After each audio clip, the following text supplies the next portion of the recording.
Reading a couple of paragraphs on banking from a book titled All These Things by Arthur Nelson Field, 1936. And the entire book is amazing, and I highly recommend it to be read. So, and he wrote a whole bunch of books that are great. So, the introduction of banking changed money from a service to a commodity to be dealt in for profit. Industry, in turn, fell under the spell. Instead of being a production and exchange of commodities for the mutual satisfaction of those concerned, it became dominated by a demand for money profit. In short, industry was placed on a basis of speculation. It is not by chance that the establishment of the Bank of Amsterdam in 1609 was followed by the opening of the Amsterdam Stock Exchange in 1613.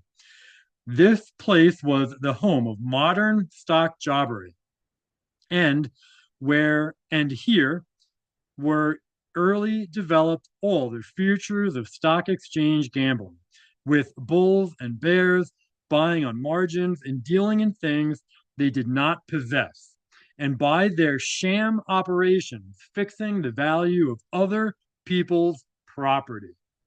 In Britain, as we have seen, banking began soon after 1660, and in Macaulay's History of England, we read, quote, it was about the year 1688 that the word stock jobber was first heard in London, unquote.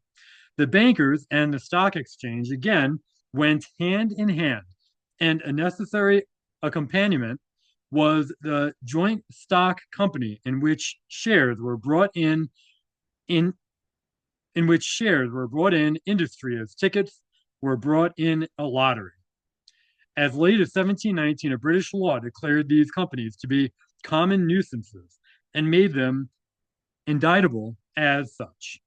This act stood unrepealed until 1825, but the lure had been too great. The law was a dead letter, and company speculation continued and multiplied and still goes its fraudulent road.